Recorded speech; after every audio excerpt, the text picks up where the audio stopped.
اللہ تعالیٰ نے قرآن مجید میں ارشاد فرمایا کہ الأخلاء یومئذ بعضهم لبعض عدو إلا المتقین۔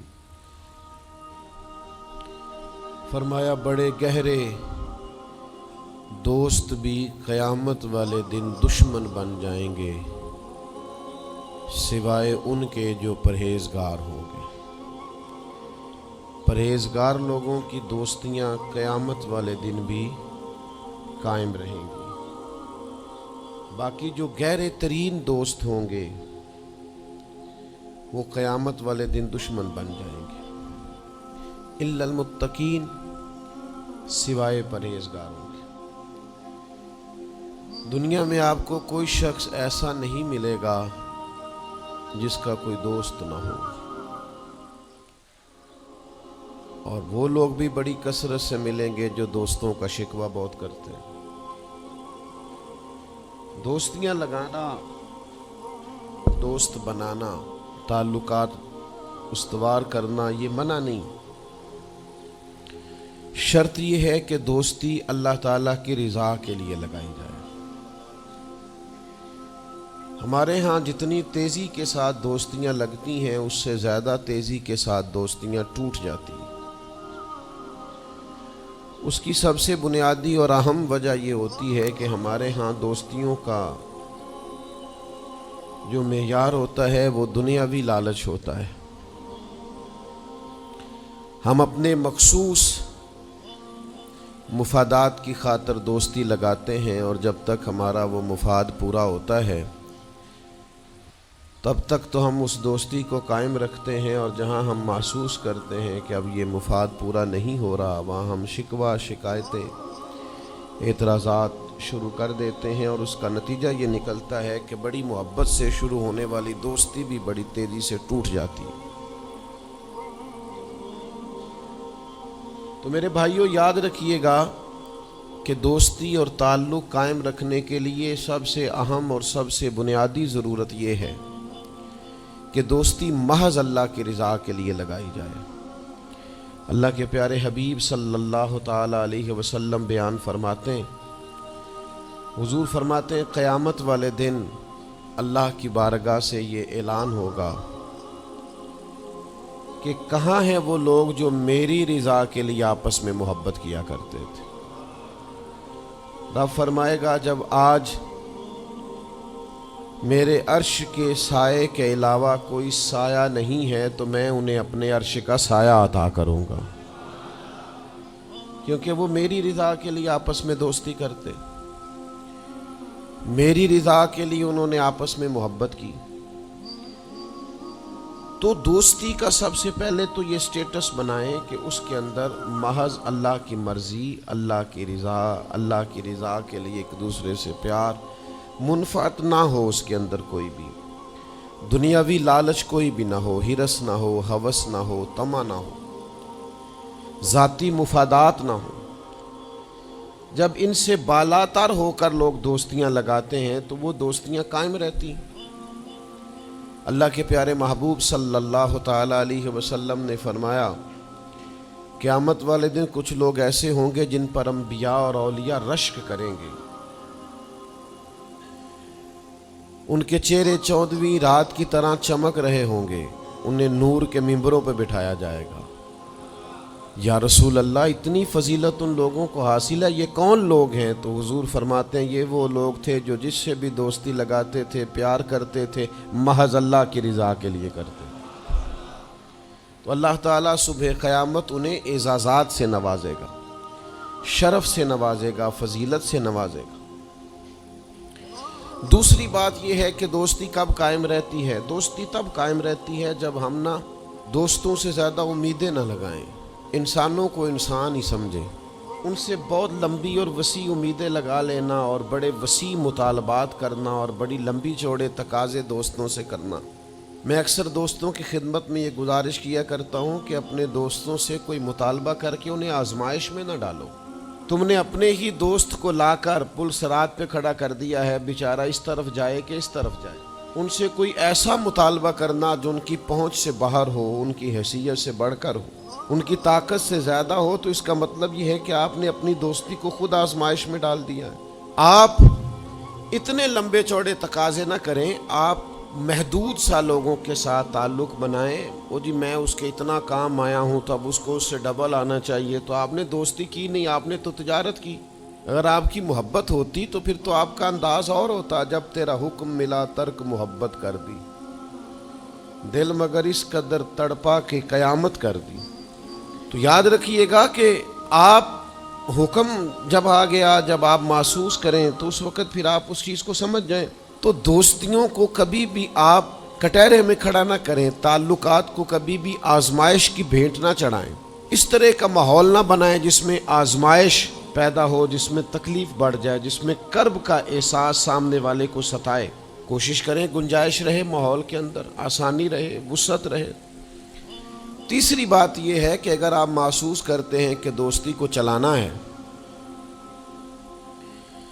تو پھر صرف اسی چیز کو نہ یاد رکھیں جو چیز آپ کو آج میسر آ رہی ہے اور آج آپ کو انکار ہو رہا ہے۔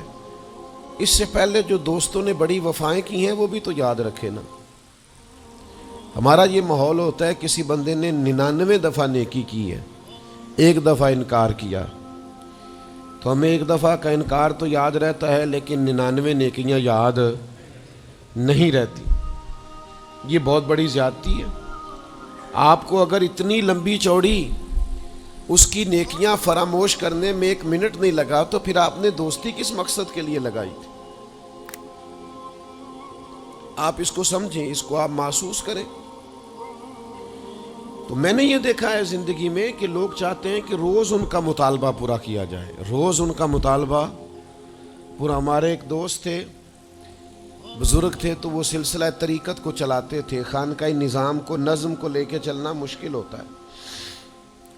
تو ان کے ایک مرید نے شکوہ کیا، اس نے کہا کہ حضرت پہلے آپ بڑا وقت دیتے تھے، اب آپ ٹائم نہیں دیتے۔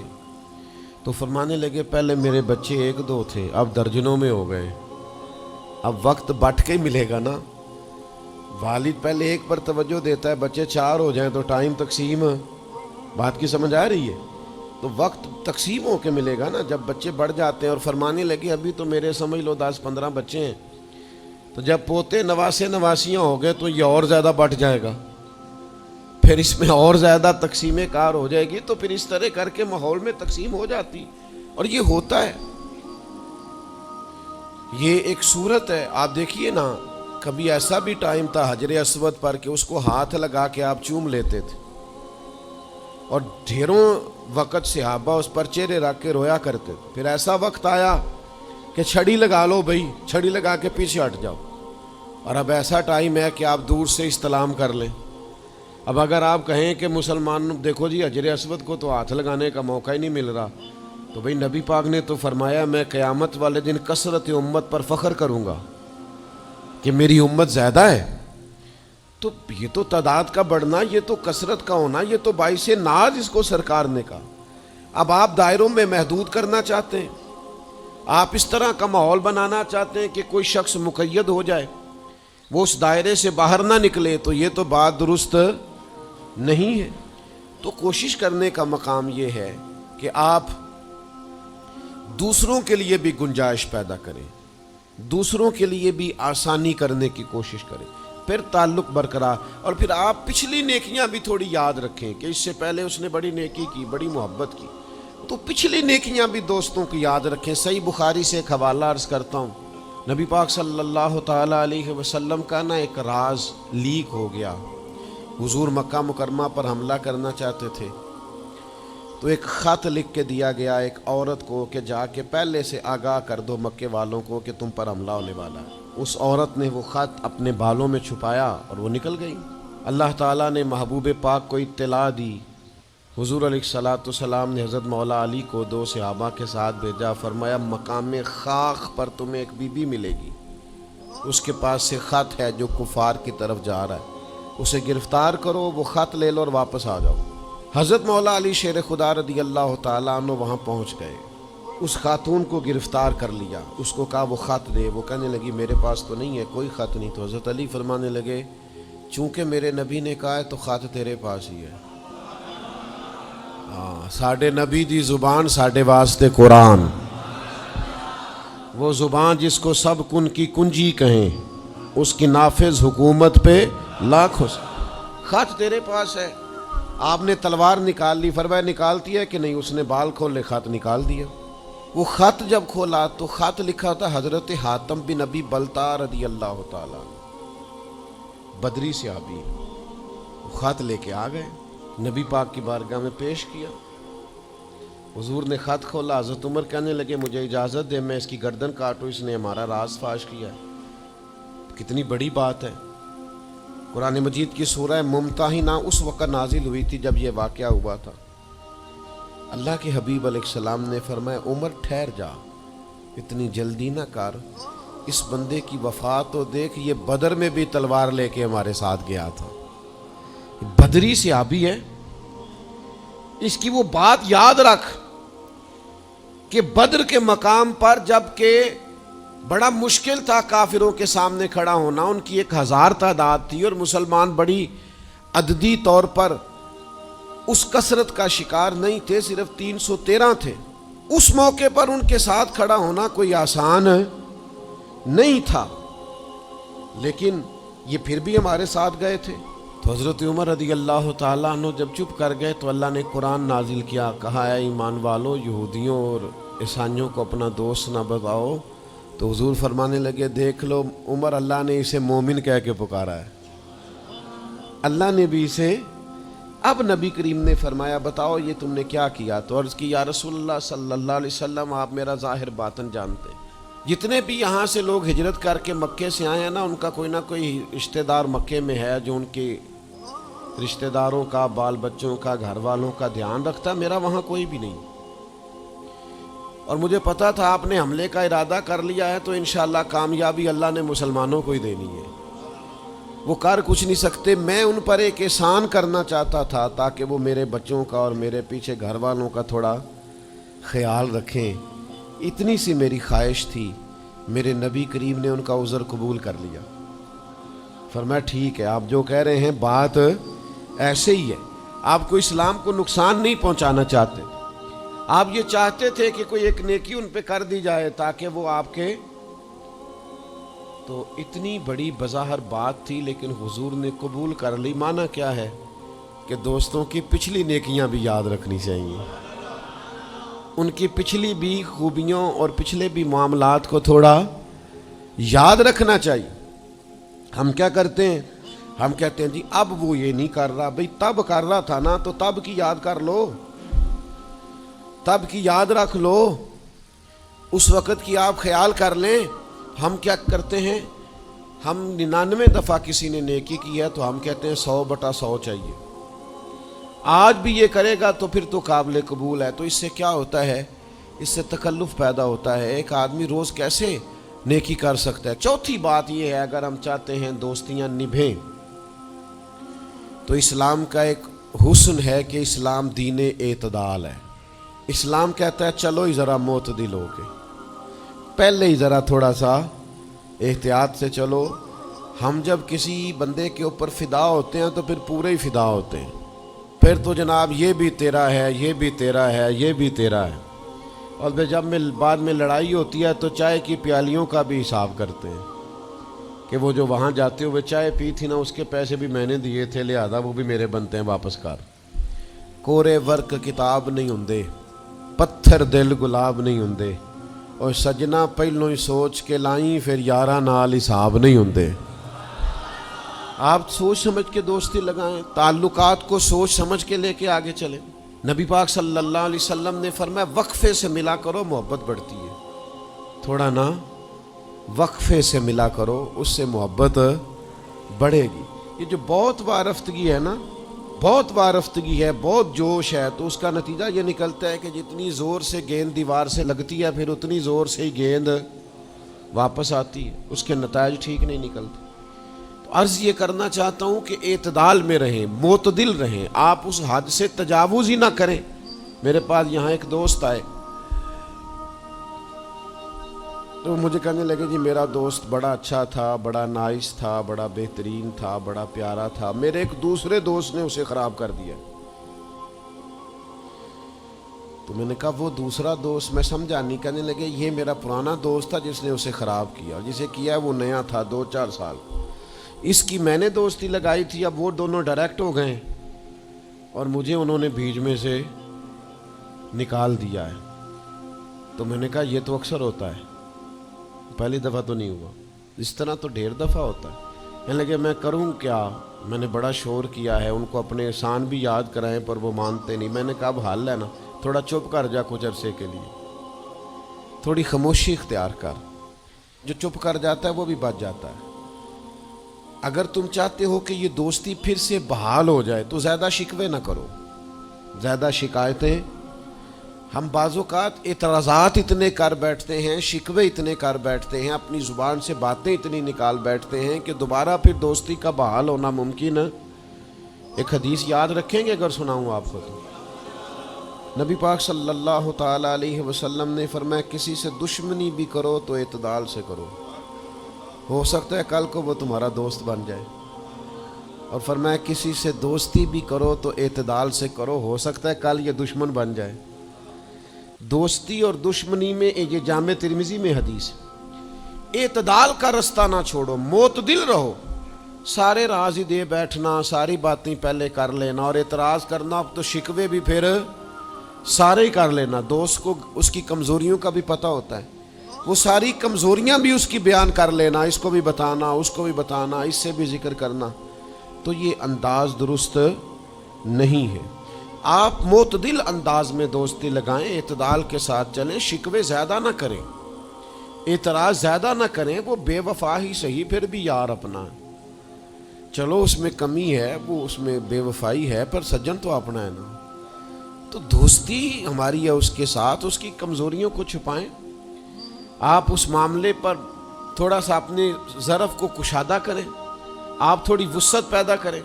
ہم سمجھتے نہیں چیزوں کو، ہم غور نہیں کرتے، اس خاص انداز میں چیزوں کو نہیں لیتے جس انداز میں چیزوں کو لینا چاہیے۔ ہماری ذاتی کمزوریاں ہوتی ہیں اور ہم ان کمزوریوں کا دوسروں پہ ڈال دیتے ہیں، کہتے ہیں وہ بے وفا نکل آیا۔ بھئی آپ بھی حد سے زیادہ فریفتہ تھے، اب آپ ہی حد سے زیادہ اعتراض کر رہے ہیں۔ حضور نے فرمایا جس کی تعریف کر لو پھر دوبارہ اس پر کبھی تنقید کر جو بیٹھے ہیں، تعریف تو ختم ہو گئی بات، پھر تھوڑی چشم پوشی کرو۔ انسانوں میں کمیاں بھی ہوتی ہیں، تو دوستی کو صحیح طور پر آگے لے جانے کے لیے چھٹا سبق یہ ہے کہ تھوڑی سی نا عادت عیب پوشی کی بھی بنائیں، تھوڑا پردہ پوشی کا مزاج ہو تو پھر بھی ذرا دوستی آگے۔ سمجھ آ رہی ہے بات کی؟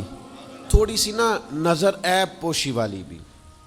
کچھ لوگوں کی تنقید کی آنکھیں اتنی زیادہ کھلی ہوتی ہیں کہ وہ بیچارے کسی جگہ بھی تعلق نہیں رکھ سکتے، جہاں جاتے ہیں انہیں کمیاں ہی کمیاں نظر آتی ہیں، خامیاں ہی خامیاں نظر آتی ہیں، ان کا مزاج ہی نہیں ہوتا کسی عیب کو چھپانے کا۔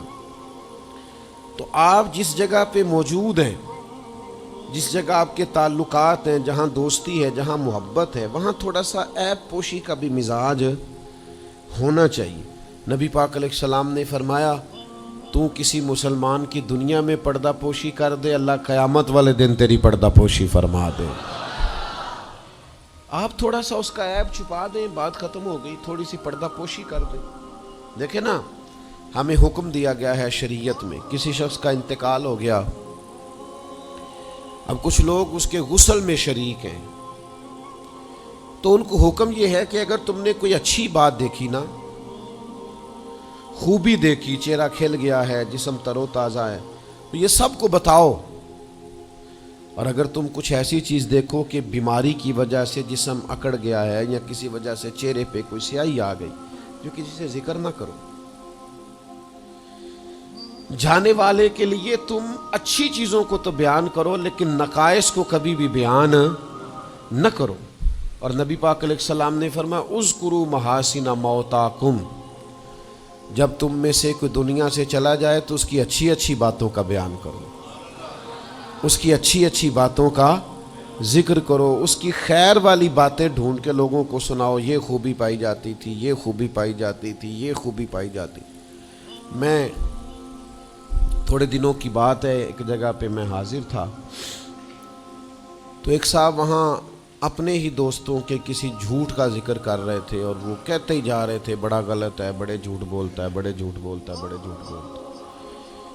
تو ایک آدھ دفعہ میں نے ان سے کہا کہ چلیں چھوڑیں، کوئی اور موضوع بھی ڈسکس کریں۔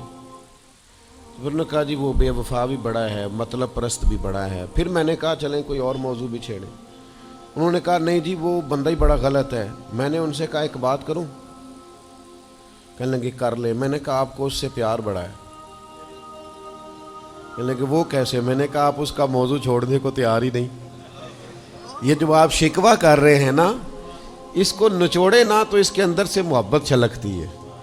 آپ اس کا موضوع چھوڑنے کو تیار، یہ جو ہر بات پہ اب کبھی آپ کہتے ہیں جھوٹا بڑا ہے، کبھی کہتے ہیں بدعہد بڑا ہے، کبھی آپ کہتے ہیں وہ مطلب پرست بڑا ہے، تو 3-4 دفعہ آپ سے کہا ہے موضوع بدل دیں تو نہیں نہ بدل رہے۔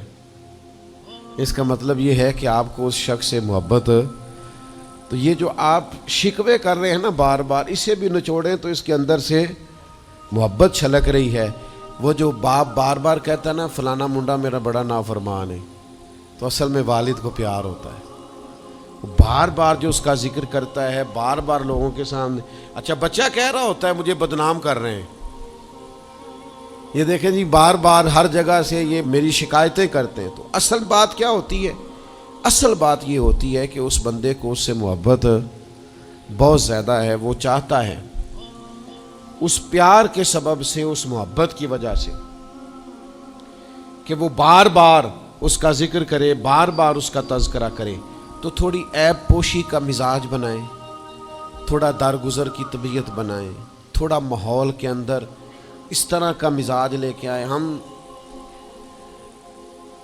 دوستوں سے میں اکثر ایک بات کرتا ہوں، ہم نہ صرف خامیاں یاد رکھتے ہیں، خوبیوں کا ذکر نہیں کرتے۔ اس کا نتیجہ یہ نکلتا ہے کہ ہماری دوستیاں تیزی سے ختم ہوتی ہیں، تعلقات زیادہ دیر پا ہوتے نہیں، چلتے نہیں۔ ہمیں کرنا یہ ہے کہ ہمیں اللہ کی رضا کے لیے دوستی کرنی، اللہ کی رضا کے لیے لوگوں سے پیار کرنا، اللہ کی رضا کے لیے اللہ کے بندوں کی باتیں سننی، اللہ کی مخلوق سمجھ کے لوگوں کی خوبیاں دیکھنی، اللہ کے بندے سمجھ کے ان کے اندر پائی جانے والی باتوں کو ہم نے اخذ کرنا۔